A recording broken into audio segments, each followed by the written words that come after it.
Karl Marx and Lenin, of Mao and Engels, and he was filled with anger at the class system that we live under, at the inequalities it engenders, at its racism, at its discrimination against women, its poverty, and he wanted to change society, even by violence, very radically if it was required. However, since the article has been written in 2006, and after the fall of the Soviet Union, etc., I think Khalid Sohail's ideas, like many people, it underwent change.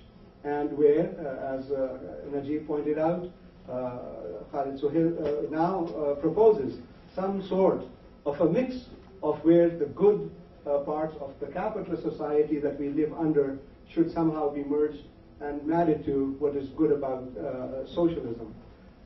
Comrades and friends, I want to put out a couple of propositions. It is said that in 1991 or 1990, the socialist system failed. All right? So here's my proposition to you. If you consider the socialist system from 1917 to 1990, let us say a period of 70 or 74 years, right? Yes, the communist governments fell, the parties gave up power, but what did they achieve in those 70 years, given two horrendous wars and a civil war and an economic blockade by the West, and starting from a very, very backward society? Did they have full housing, full employment? Did they do away with discrimination against women? Did they get mass education and mass literacy? Did they get health for everybody and pensions for everybody? I think they did. And if you compare that system to the system that is present in the subcontinent, 1947 to now 2011, 64 or 65 years, think about it. Think about it. Have we achieved mass literacy? In Pakistan, literacy is 49%, only 33% for women. Malnutrition, we are slightly above African countries, where the daily caloric intake of food is, you could pick it up there.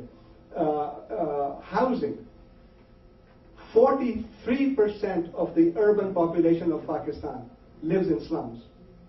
Kachi abadi jisko hum log kehte hain, na running water, na sewage, na electricity, na school, na clinic, na kuch.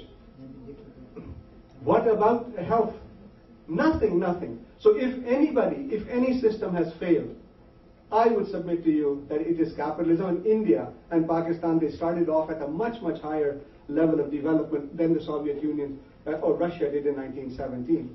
Compare India to China today, with all its faults that the people have of China. 1947, India becomes independent. 1949, China becomes independent. Compare them. Some of you have been to Cuba. I have been to Cuba many, many times. I say Cuba is a poor country. How can you compare it to Canada or to the United States or to England? But if you are going to compare Cuba, then compare it with Haiti, with Honduras, with Mexico. You know, these are countries that you need to compare it with, which were very, very similar. And now you can see that there is a difference between like sunlight and daylight and night. So it is true, it is absolutely true that capitalism has brought to play huge advances and brought to play into great developments. I mean, Marx in his manifesto of the Communist Party acknowledges that the huge development that has taken place. But it is only in comparison to the past epochs of human society, when we were hunter or gatherers, when there were slave societies, when there were feudal societies.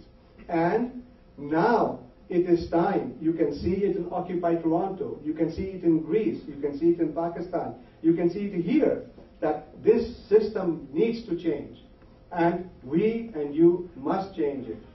Those comrades who say that no, the system that is here is now good enough, or no system, it cannot be much improved upon, I say to them, along with Iqbal, tu hi nada chand kaliyon par qanaat kar gaya, varna gulshan mein ilaje tangi ye dama bhi.